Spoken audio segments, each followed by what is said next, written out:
একটা চারা সংগ্রহ করব। সকালে এই চারাটা উঠাইয়া লাগাইছি মাটি সহ উঠে এটার ভিতর দেখেন এখন পর্যন্ত কিছু হয় না, একদম তরতাজা আছে। একটু পানি ছিটিয়ে দিই, সকাল লাগাইছি তো। এখন আরেকটা চারা লাগাবো এইটাতে এখন আরেকটা চারা লাগাবো। কোন চারাটা লাগানো যায় দেখি।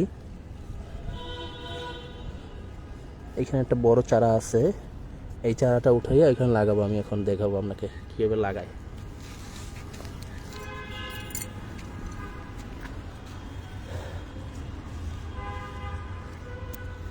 দেখাচ্ছি কেমন লাগাই চারাটা।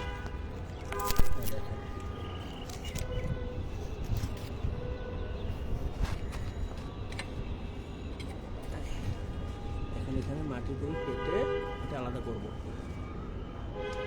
রানাই হয়েছে, ছিলে ফেলে দিলাম।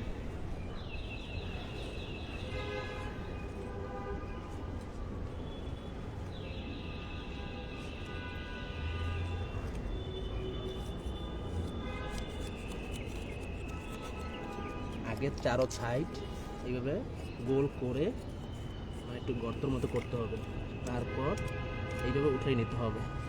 এই দেখেন উঠাই ফেলছি মাটিকে সহ। এই দেখেন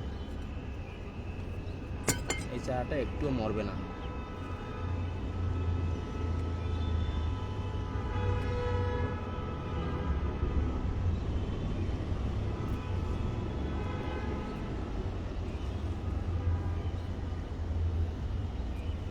আমিও শিখে গেলাম মাটি কাটা চারা কীভাবে তুলতে হয়, আস্তে আস্তে অভিজ্ঞ হয়ে গেছে। এই চারাটা কিচ্ছু হবে না, ফুল সহ, একদম ফুল ফল সহ। এটাতে লাগাই দিই।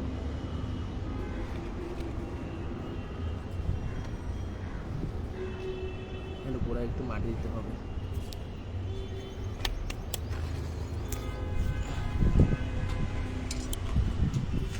এটা গোড়ায় এখন মাটি দিব।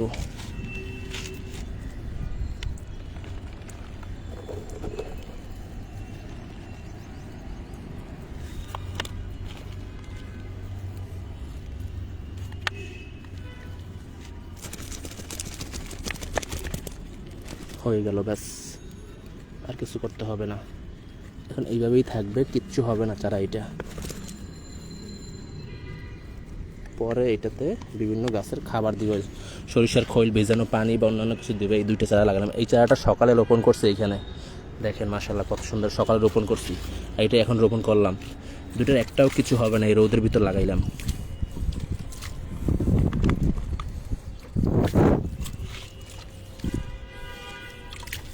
মাশাআল্লাহ দেখেন পাতা কত সুন্দর হয়ে গেছে। দুইটা চারা কত ঝোপালো। এখানে আরো চারা আছে এরকম ঝোপালো চারা। আমার পট নাই, পটের অভাবে লাগাতে পারতেছি না। আরো চারা আছে, পরে লাগিয়ে দিব।